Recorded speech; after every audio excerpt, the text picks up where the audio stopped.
The stage is set as the field of 53 is in place.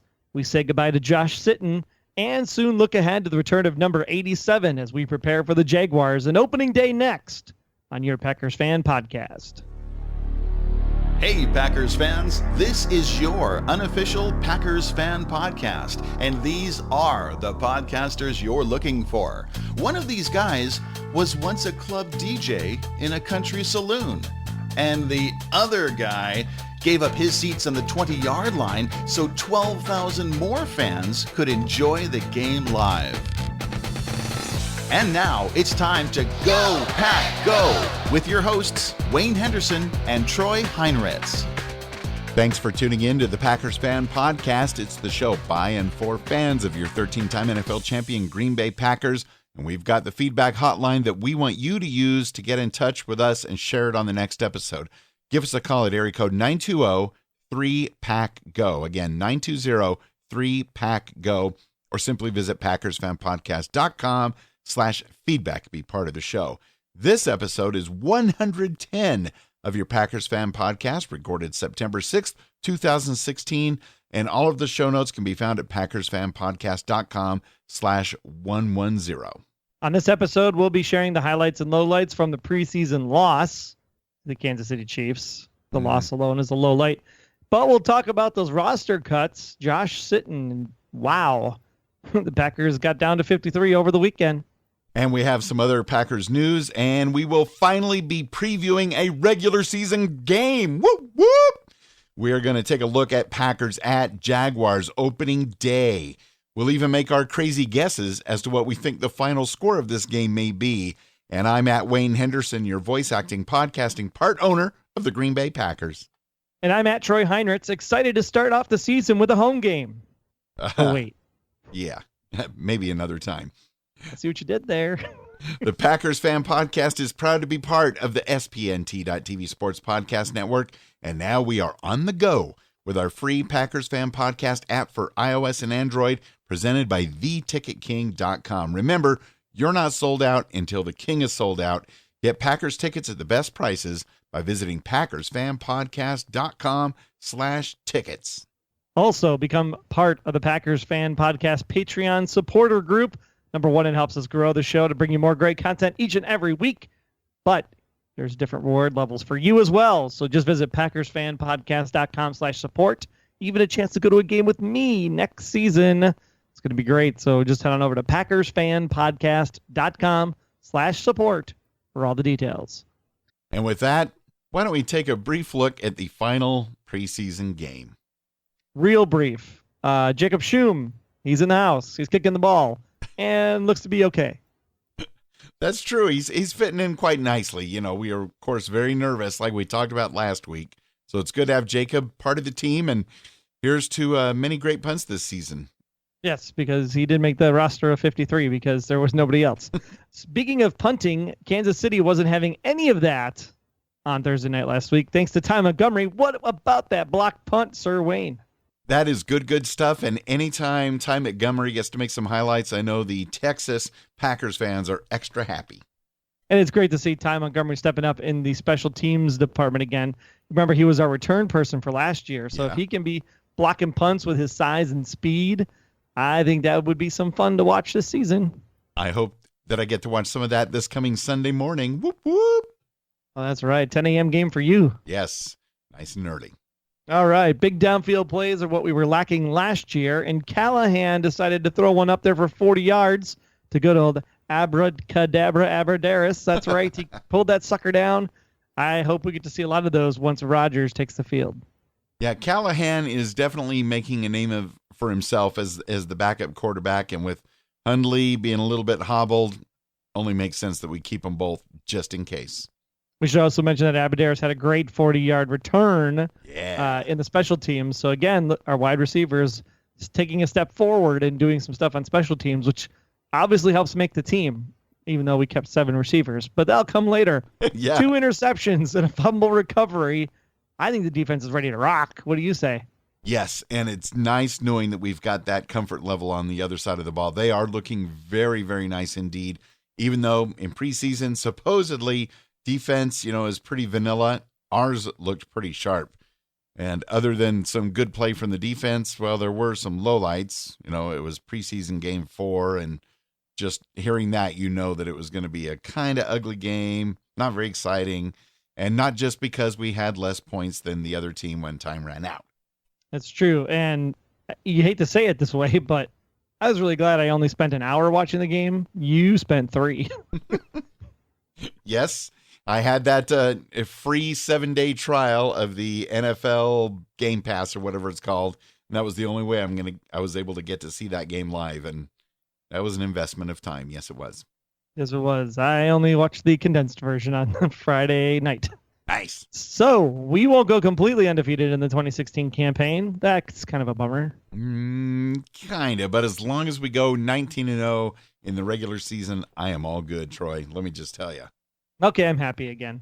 Oh, good. I think the big thing coming out of this game, though, was that the rushing team was a little bit soft. They only had about 3 yards a carry, and that's not going to get her done.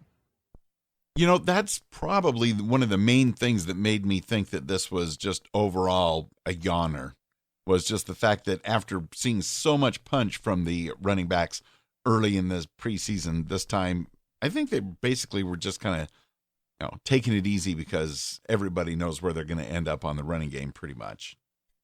With that, let's go ahead and move on to the interesting news of the weekend. Oh, my. So the game is over. Everybody's got their last chances to look at everybody. September 3rd rolls around. The 53-man rosters are due. And the first big news of the move is... Josh Sitton. What? That sent shockwaves because I'm peeking at Twitter. What's trending? Why is Josh Sitton trending at number 3? That's not good. No wonder I felt that earthquake from Green Bay all the way down in Oklahoma City this past weekend. That was from the shock and awe, and he was not cut for very long before the next day we hear that he signed a 3-year deal with the Bears. What? It's like Brett Favre all over again. I do not understand at all. And Josh Sitton, he had nice words. He said, "I'm sad that I'll be leaving Green Bay, and I am thankful for my time here," which was a classy way to go out. Hey, you know what? At the end of the day, you can't fault the guy, man. He had a 3-year contract, $21.75 million with $10 million in guarantees. I'd like $10 million in guarantees. Yes, indeed.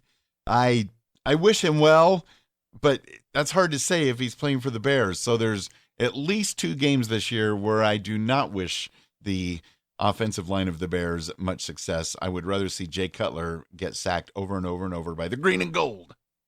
Yes, it'll be very interesting to see how Sitton will square up when we meet him twice later this year. Nice. But thank you for all your service. It'll be missed. And we didn't spend no time at all trying to pick up somebody else. So Lane Taylor is going to get the upgrade and will start at left guard against Jacksonville for Josh Sitton.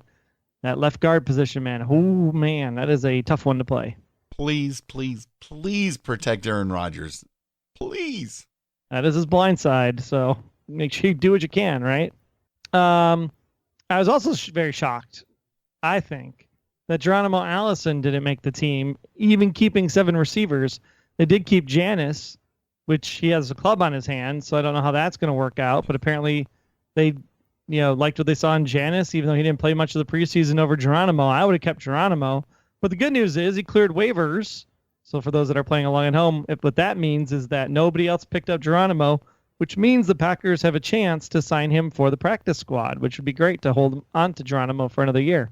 Yeah, as surprised as I was that Geronimo was not kept on the original 53, I was also just as surprised that nobody else picked him up because Geronimo had quite a few excellent plays during the preseason. And when you said 7 receivers, I thought for sure one of them had to have been Geronimo. Right. I thought Geronimo was in for sure. But apparently Jeff Janis isn't going to be out most of the season. He is questionable for week 1 along with Brett Hundley. Johnny the Rocket Crockett will be on the injury list out for the season. Oh. And we also have David Greenidge, a tight end, will also be on the injury list. And then we have Corey Lindsley. He'll be on the physical unable to perform list. Possible return of week 7. And then we have, of course, Dimitri Goodson and Mike Pennell serving their suspensions for a return in week 5. So this is really interesting when you take a look at the Packers and who they decided to keep for this 53-man roster. They had 7 wide receivers, which I've mentioned already, instead of the usual 6. And speaking of 6, there are 6 undrafted rookies on the team. Wow. That's a big number because that means those guys are inexpensive and great to have on the team from a cap perspective. So good job, Ted Thompson, for finding people after the draft even. Go ahead. I was just going to say that's so different. 6 undrafted rookies. Yeah. Unbelievable. But in Ted we trust, like you said. Like that's not even round 7 or I can never say that word. Compensatory. I have to say it like 3 times before I get it. Compensatory pick. This is literally undrafted, just sitting out there working at McDonald's or something and picked him up and said, hey, come play some football. Why not? Join the green and gold. Super Bowl run is about to begin. And surprisingly, we went in with no long snapper into the 53-man roster, which is kind of a problem if we're going to punt because we did pick up this Shum guy. You kind of want someone to get the ball to him. But, remember last week on the podcast, I mentioned that fortunately we're not going to be doing any punting this season. Ah, yes, I do remember you saying something about that.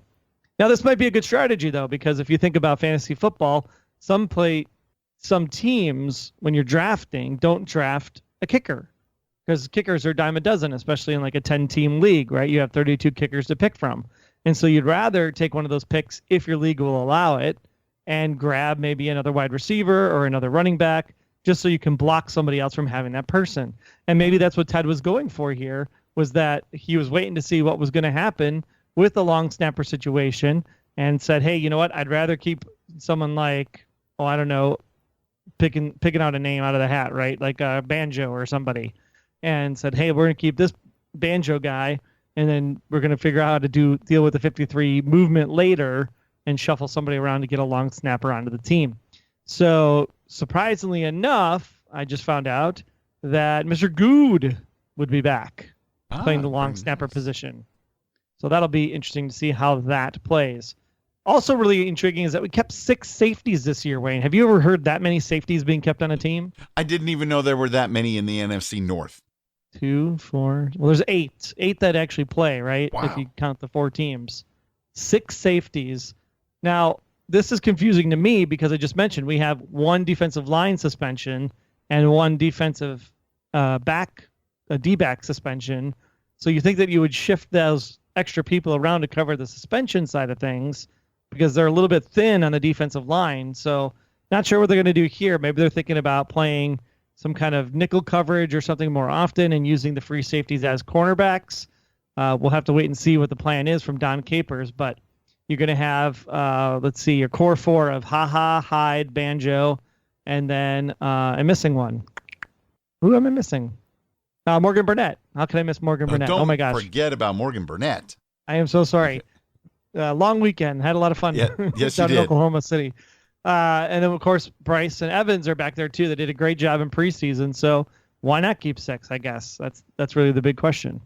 Let's see. Going down the line here, cornerbacks are your people you pretty much expect. Shields, Randall, Rollins, and Gunter. Joining them are Josh Hawkins and, I can never say this name, Mackinton Dorliant. I think I said that right. I hope Close so. enough. Yes, I was going to say McKinton, but close enough. Mackinton Dorliant. I think that's right. I don't know. Doesn't matter. He's the 6th one down there. The pass rush will come from Clay, Julius Peppers, Nick Perry, Dayton Jones, Jay Roan, and of course Kyler Fackrell, with Jake Ryan, Blake Martinez, and Joe Thomas rounding out the crew. That should be good. Really interesting to see how these D-backs play because so far in this preseason they've looked really, really good. Now the question becomes who's going to be making the holes for these pass rushers to get through, and there's only 5 deep here. So it's Mike Daniels, LaTroy Guion, Kenny Clark, Christian Ringo, and Dean Lowry. So we got some challenges here because if you got 3 down still, I mean, that's only 2 people to rotate in and one's on suspension for the first 5 weeks. I don't know what's going to be happening here. These guys are going to be playing a lot of football. So hopefully air 12, like we said, time of possession, 40 minutes. That might help out in this case, but 5 deep on the D line, that poses some injury risk and some strain risk on the body. Yeah, hopefully Kenny Clark is close to 100% for the regular season, since he's a nice young guy and he will be a beast. And, without BJ Raji, Kenny, we're counting on you, buddy.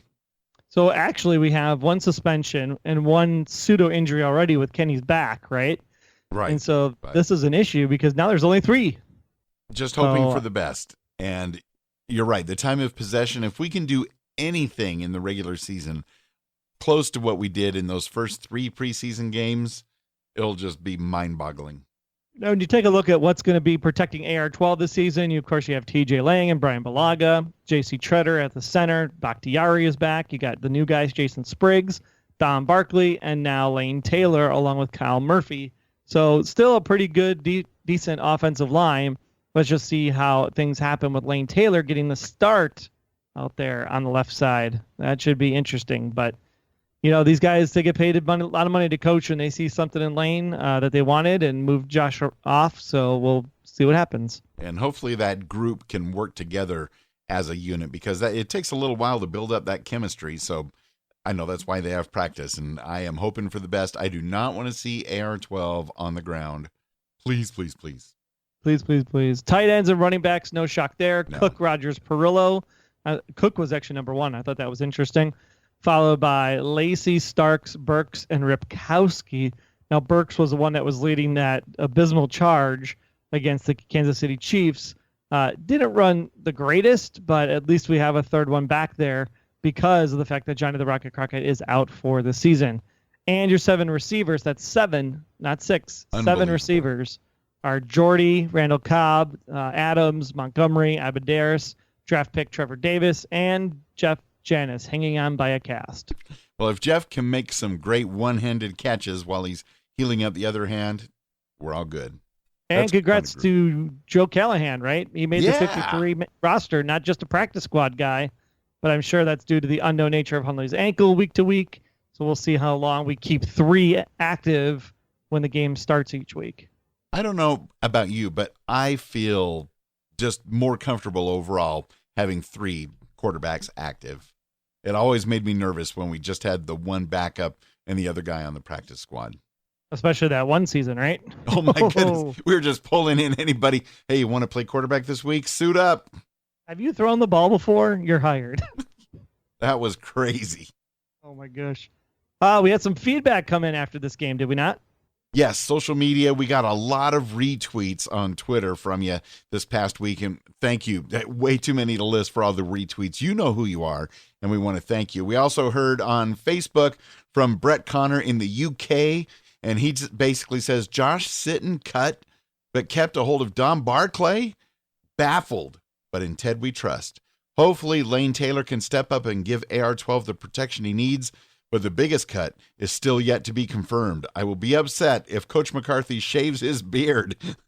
Can't wait for the season to start now. Go Pack Go. And Brett finishes up all the way from the UK with #9th home game. Yeah, Brett's probably still a little bit bitter that the Packers and the Jaguars weren't coming over to London for this game, because it was one of them that was in potential talks to be played across the pond. So sorry, Brett. Soon, maybe soon. Yes. And also on Facebook, Lofia said, I just hate the fact that they let Josh Sitton go. I hope they have a good reason for doing so, because now that Aaron Rodgers might have to worry a little bit more about being in the pocket.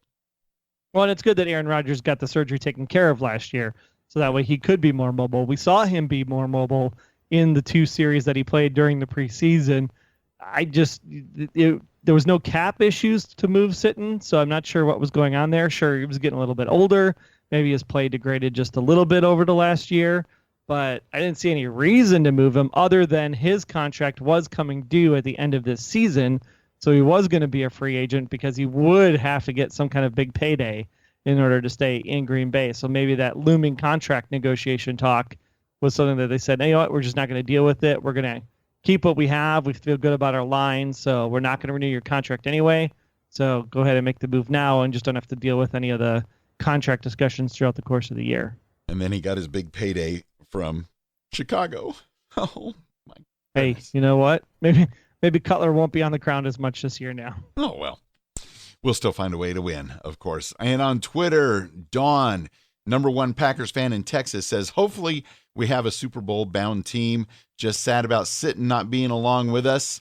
Go Pack Go. I still have faith in the Pack then, now, and always. I like that. Get that in a shirt. That was beautiful.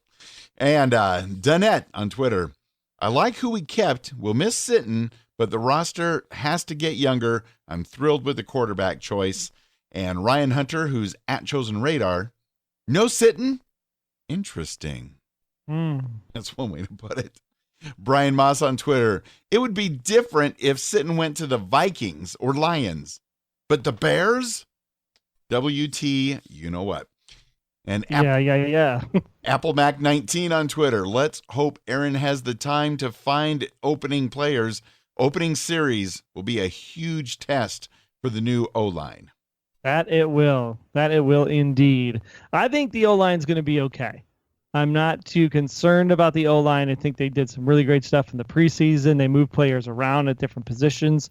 So I think McCarthy knows exactly what's going on when things all come. You know what we didn't mention about the Kansas City game was that Edgar Bennett was calling the plays that game. I didn't even realize that. Yeah, so McCarthy handed over play calling to Edgar Bennett for the one game just to give him a taste. You know, everybody gets the practice and get a little warm up. And so based on what you saw over the 3 hours, did you think Edgar did a good job on the play selection? It just wasn't executed very well on the field, or do you think it was a play issue? I couldn't tell one from the other, but I'm sure it was probably just the fact that it was all the third and fourth stringers and a few other guys, and just that it was preseason. Myself, I smile almost every time that they happen to show Edgar Bennett on the sidelines because it's such a great story after helping us win that Super Bowl with Brett Favre being the running back, and now he's one of the coaches on the team, and he still looks almost exactly the same. That he does. Dude does not age. And wrapping it up on social, we had our weekly Twitter poll. And this week I said, for the upcoming Packers-Jaguars preview episode of your Packers Fan Podcast, we want your game predictions. And the Packers faithful, man, almost 60 votes in that Twitter poll. And 59% of those that voted said we will win by at least 10 points, Troy. Whoop, whoop. I love the sound of that. 38%, still a high number, believe our Packers will win, but just barely. And 3% of those that voted says that they think the Packers will be behind when the time expires. Hey, they just have to win by 4 or more. That's the deal. Okay. So we had some NFC North notes here. Even with Sitton going to the Bears, it still looks like the Vikings are going to have the best O-line in the NFC North. Stafford's going to look to get off to a great start over in Detroit against an ailing Colts defense. And the Bears, well, you know, they still... Yeah. No. No coverage for the Bears. Not even a recommended player to have on your fantasy team this season. So, Yeah, look for a loss there. Let's see. Looking at the spread, Minnesota is giving 1.5 to the Titans as they go on the road. The Packers are 3.5-point favorites over the Jags. Hence why we need to win by 4.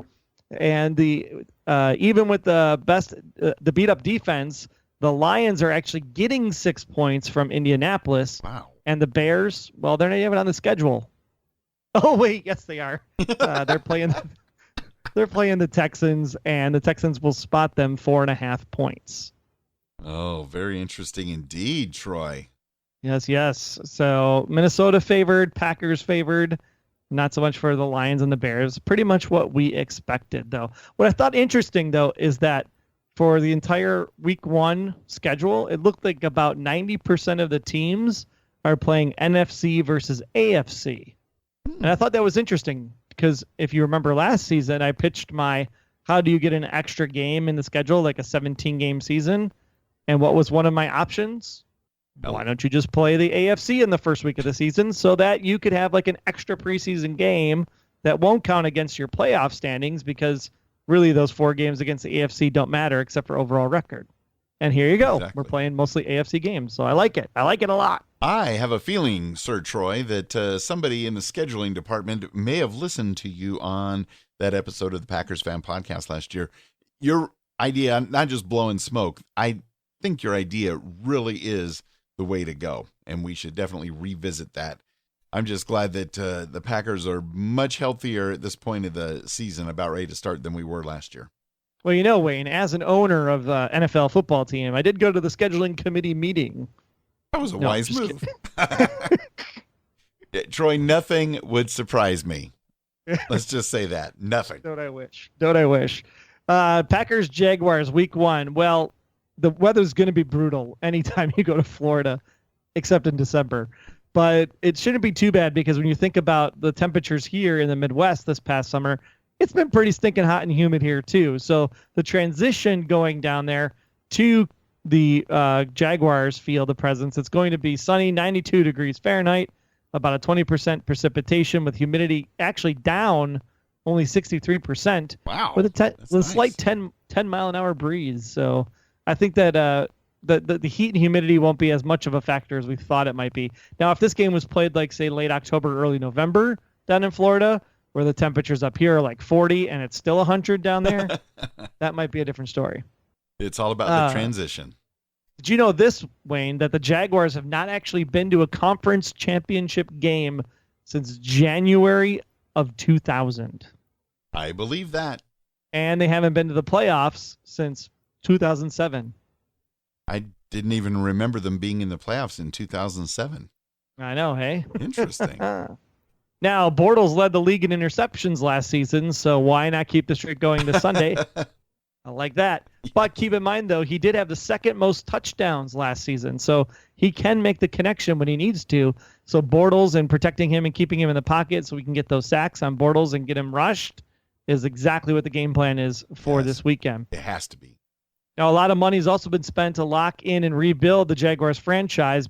So you can either pay for a few big players or snag up a bunch of inexpensive, undrafted free agents and make your squad great. Jaguars decided to go not the Ted Thompson route and snagged up running back Chris Ivory, which was a big addition, as was defensive lineman Malik Jackson, but also free safety Tashawn Gibson really does add some value to the team. So keep an eye out for Tashawn during this game to be spying the quarterback and maybe make an interception or two. We hope not, but Tashawn would be one to watch. But overall, the Jags look to be improved, are nowhere near a playoff-ready team, so we should have no problems on Sunday. That's what I'm hoping. That's what I'm talking about, Troy. And of course, like we talk about every week, the Green Bay Packers have their official dope sheet with all the details, all the nitty-gritty about the game. We invite you to read the entire dope sheet. We'll have it linked in our show notes at PackersFanPodcast.com/110, since this is episode 110. But some of the highlights in there: the Packers traveled to Jacksonville for what, and of course this isn't exactly from that dope sheet. This is kind of our adding in #9th home game to play the Jaguars. And currently, at this point of the season, surprise, surprise, Packers are 0-0 and Jacksonville are 0-0. Yeah, we're undefeated. So far, so good. We're also winless, but that won't. That's going to change in a hurry. It's at Everbank Field at 12 noon Central Time, 10 a.m. here on the West Coast. And this will be the first time Green Bay has opened the season against Jacksonville, and just the second time the Packers have opened the regular season in the state of Florida. That's kind of surprising. You know, when you have the Dolphins, the Buccaneers, a lot of teams down there to choose from, but it's just one of those wacky things. The only other time was in 1996, what a year, when they won 34-3 at the Tampa Bay Buccaneers. And the Packers and Jags are meeting for just the sixth time, and it's the first time since 2012, which is actually a long time ago. And Green Bay won that one, surprise, surprise, 24-15 at Lambeau Field. Packers lead the regular season series at 3-2. And just a few more things. If memory serves, though, that game in 2012 was actually much closer at halftime than it actually came out to be at the end. It was kind of a nail biter, if memory serves. I do not remember. I mean, I know it's really only 6 years ago, but that particular game just doesn't jog anything in my memory at all. Yeah, I wanted to say it was like 14-15 at halftime or something like that. It was crazy. Like, oh my gosh, we're going to get beat by Jacksonville. Stop. Get more points. Anything.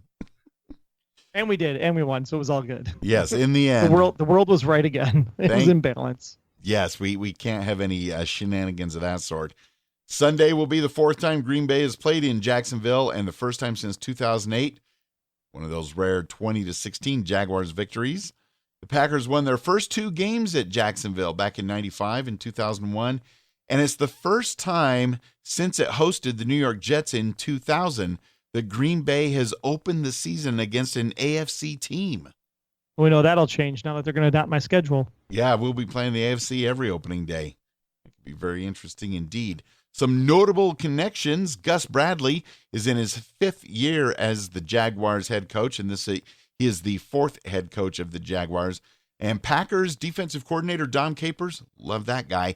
He held that same position in Jacksonville from 99 to 2000. And Packers offensive coordinator Edgar Bennett, talked about him earlier. He was born in Jacksonville and attended Robert E. Lee High School and went to Florida State. So read about all that good stuff and even more with a full Packers dope sheet for the game at PackersFanPodcast.com/110.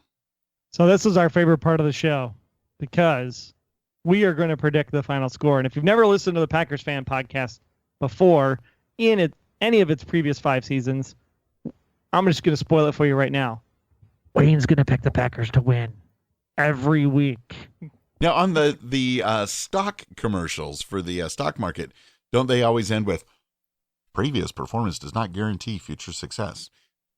You cannot guarantee that I'm always going to pick the Packers to win just because I've done it for 5 full seasons of the podcast. I suppose there's always a chance for everything. Heck, 21 years later, Detroit finally won on Wisconsin soil. I guess that there is a chance you could pick a loser, I suppose. I still don't believe that game ever happened. Oh, man, it did. Oh, well, here's to the next 25 years. So since you're picking the Packers to win, why don't you just go first? I am picking the Packers to win. What a shocker. Packers 28, Jaguars 15. I am going to take the Packers for a win as well. I'm going Packers 30, Jaguars 20, which is 2 points on the over. So right now the over-under is set at 48 for the game this week. Again, numbers are only provided for gambling entertainment purposes only, right. not for financial gambling, just not at all. Fun. Never. I'm surprised that usually week 1, so many teams are still shaking off a little bit of rust, and the fact that we don't hardly ever play the Jaguars, I can't see how they would have picked that the score was going to be quite that high.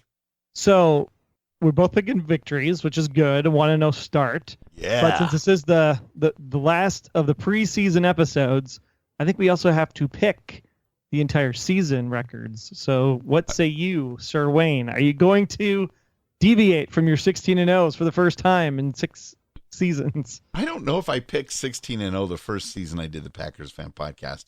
But luckily, all those episodes are there if I do need to go back. That's the check. season you should have picked 16-0 because we're coming off a Super Bowl victory. I probably did.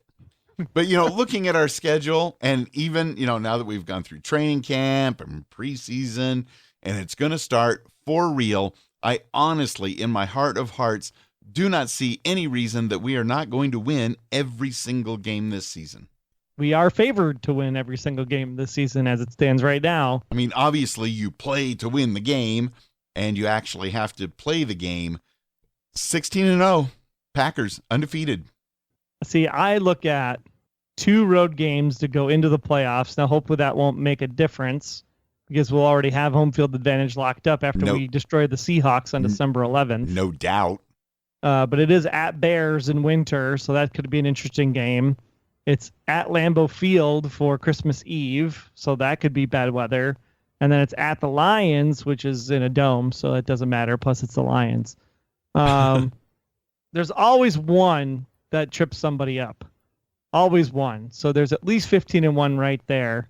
I still say, even with Bridgewater out, we split with the Vikings. So that's 14-2. Yeah, I can't come up with a third. So 14-2 for me. We'll lock it into the books. All right. 14-2. That's a very respectable prediction. I mean, for the Packers, if we finish 14-2, we definitely would be hosting the NFC Championship game. Gosh, you would think so, wouldn't you? I still don't see us letting the Vikings win either matchup this season. I hope not. We got to earn that NFC North title back because that was literally ours last year, and we just fell flat right at the last minute. Exactly. It was amazing. Though, well, former host Dallin Christensen will be shocked that you went 16-0, Wayne. Yes, I'm sure that he's going to be stunned. I hope he's sitting down when he hears it. Oh my gosh, it's football season. It's finally here. I cannot wait.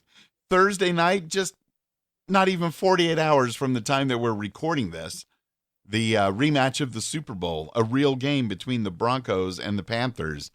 And then we wait patiently for Sunday. I am going to be sitting around the house all day, watching football, sitting back, checking stats, flipping over to the Red Zone channel, and just savoring it all. The pregame shows, the postgame shows.